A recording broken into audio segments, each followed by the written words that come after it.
Hey guys, so let's try take two. This never fails to happen. Anytime I try to start a live video, my internet gets wonky, so we'll just use my cell phone data. Thank you, AT&T. So today we're talking Teach Me Tuesday about deodorant and what the problem is with most deodorants out there. So the big thing is most of them are actually deodorant slash antiperspirants, and the antiperspirant, the ingredient that makes antiperspirant and antiperspirants is the aluminum. And so guys, one, it's natural to sweat, okay? We need to sweat. That's part of how your body filters and releases toxins that have been filtered, right? Like, think about it, right? We pee, we poop, we vomit when we need to, we produce mucus, right? And the other thing is we sweat. Totally natural, all right? But we're trying to not be super stinky, right? So we want to avoid deodorants with aluminum because those are no good for what's under our arms. Anybody know? I know there are some nurses watching. Under our arms, I'm standing here like digging in my arm, that's hilarious. Okay, is lymph nodes, and lymph nodes are a huge issue, a huge part of our detoxing, our lymphatic system, right? They're called lymph nodes, lymphatic system.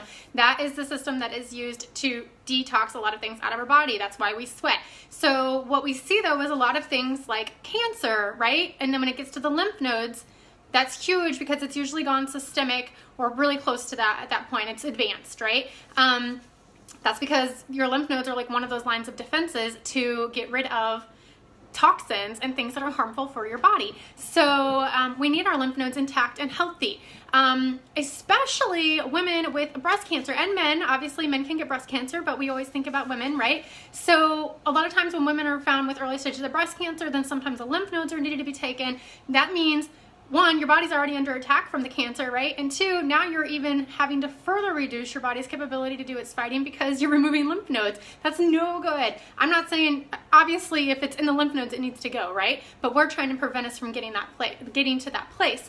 And how do we get there? How do we get to where we have, cancer in our lymph nodes to begin with? Is the continuous inundation of toxins in our body. So we are doing our best to avoid those things by eating cleaner, using cleaner cleaning products. We want to avoid ingredients like that have paraben or sulfates, talc, which is in a lot of things, believe it or not, a lot of makeup. We want to avoid things like aluminum, right? So these toxins that are in most of our products that a lot of us are using every day. Guys, when I found this out, I was like appalled. So I just want to share this with you because I care. This is like my mission now. I want to make sure everybody knows about the things that are in their products. So one, it's normal to sweat.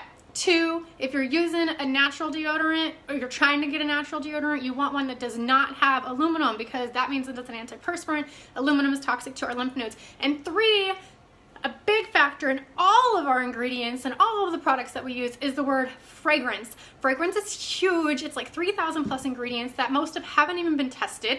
They don't have to disclose what they are. The ones that have had some testing go on by external sources, not by our government, by the way, are linked to things like cancer, endocrine disruption, asthmagens,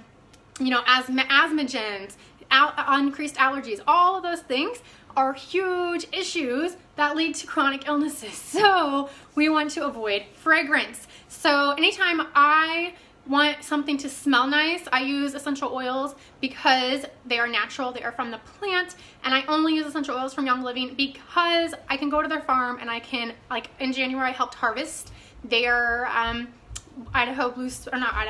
the balsam fir and some white fir from a small farm. Like, I can go participate in that on those farms. I can see the entire process. Anybody can.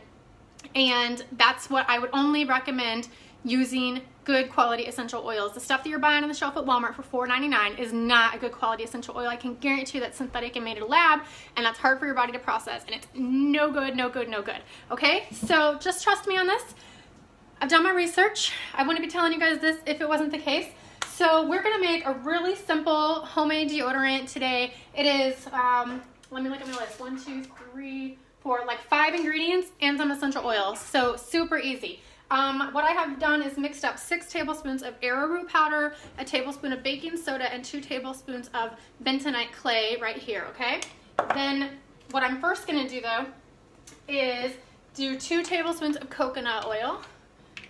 My coconut oil is really solid because it's cold in West Virginia still. Anybody else? Is it cold where you are? Because I thought we were gonna get spring and apparently we're getting like a crap ton more winter, and that sucks. So there's about a tablespoon, give or take.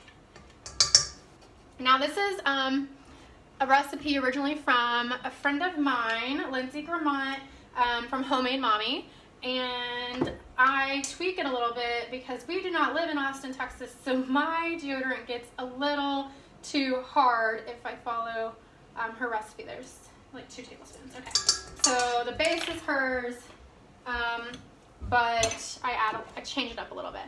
Now shea butter, because shea butter and coconut oil like to be solids at room temperature. 3 tablespoons of shea butter, okay? Now again, make sure what kind of quality ingredients you're getting. This is a 100% natural African shea butter. This shouldn't have a bunch of ingredients. Same thing with coconut oil. It's an organic virgin coconut oil, okay? You know what you're getting. Read your ingredient list. You don't want some cheapo knockoff stuff. And none of this stuff is super expensive. It's just, you know, you gotta know what you're getting, okay? So this is my 3rd tablespoon. So now what I'm gonna do, once I get it all down there in the thing,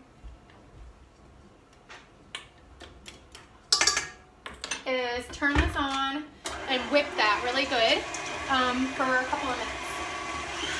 We gotta get the coconut oil and we gotta get the shea butter mixed together and just kind of like fluffy.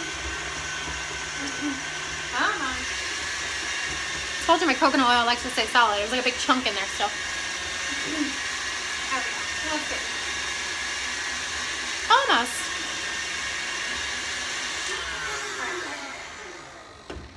Okay. See if I can get it off. There we go. I was trying to go backwards. So see, it's kind of down there in the bottom. I did not bring a rubber spatula over. Usually I would. There's still some little chunks of coconut oil, but that's okay. But it's like whipped together. It kind of looks like frosting, huh? All right. So now, try to get as much of that back in there as I can. Put this back on here on my stand. And add in my dry ingredients, like about 1/3 at a time. So I'm just gonna scoop some in there.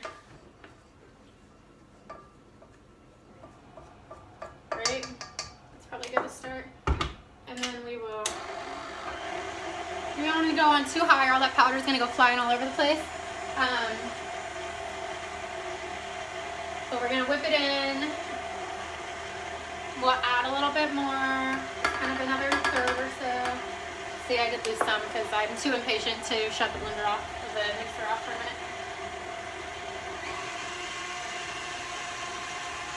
We're gonna keep mixing, it's gonna come together.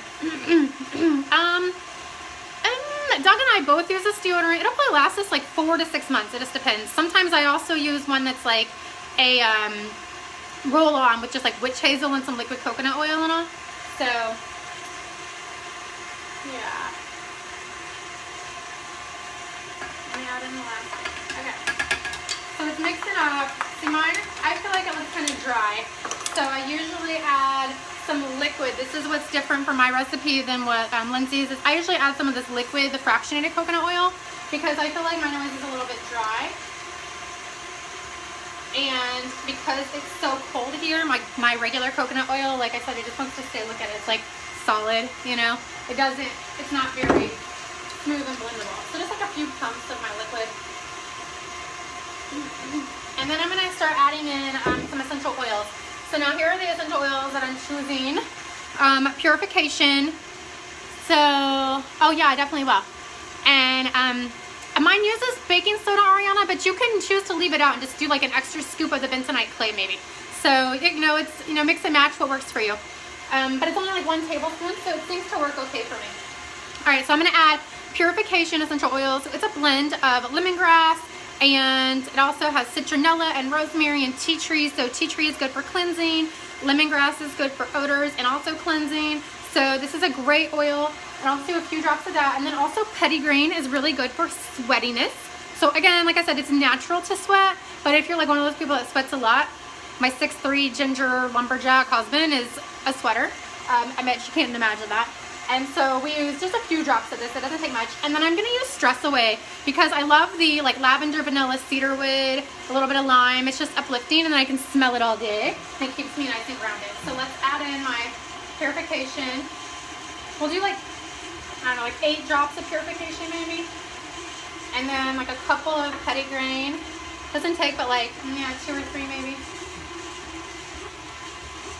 There it goes. And now it's starting to come together nicely too. And then I'm going to do like a few drops of Stress Away just because I like the smell. Like I said, it just smells nice, it's uplifting, it's fresh, so yeah. Okay, so here's what I have. See, it's kind of like a little bit of a paste. You can kind of roll it together like Play-Doh. It's a little soft, but our house stays pretty cold because we heat with wood and we live here in the mountains.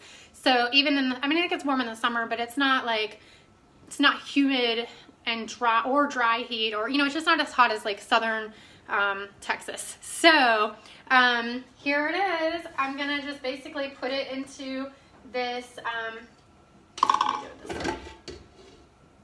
Kind of get what's left off of here and then put it into my little container. And so guys, 5 simple ingredients and a few good essential oils, and that's it to make this. So here it's like a big clop of, you know, kind of tacky Play-Doh. Like I said, since our temperatures stay so cold, I'd rather it be a little soft because it'll solidify again before too long. So I'm just gonna scoop it all out of there. It's gonna basically fill that 4-ounce jar that I have right there. And that will last us for like several months. But I use this when I go to work in the ICU. And that's actually what led me to making this one, because my husband really liked the like stick kind that I would make, and he had to like heat the beeswax and melt it and all of that. And he said that the liquid kind that I liked didn't work well for him. I didn't like making the kind that I had to, you know, mix up and do on the stove and all of that. So I came across Lindsay's recipe and started using it because I could just whip it together in a few minutes and it would last us for several months. And it worked for him and it worked for me whenever I was going to work and running around crazy and everything. I haven't gotten any complaints yet that I stink, so I think it's effective. So anyway, that's it, guys. A really simple way. My hands have the stuff on them, but right here, this is nice and full, and this will last us several months. A really simple way to remove a couple of harmful ingredients from your home. Just a quick batch of some homemade deodorant and no aluminum, no synthetic fragrances, things that are nourishing to our skin and our body and helping us to, you know, cleanse and detox the gunk out of there. So by keeping us not stinky also. So, all right, I will post the recipe in the comments. And if you guys have questions, let me know. Thank you for watching. See if I can do this without getting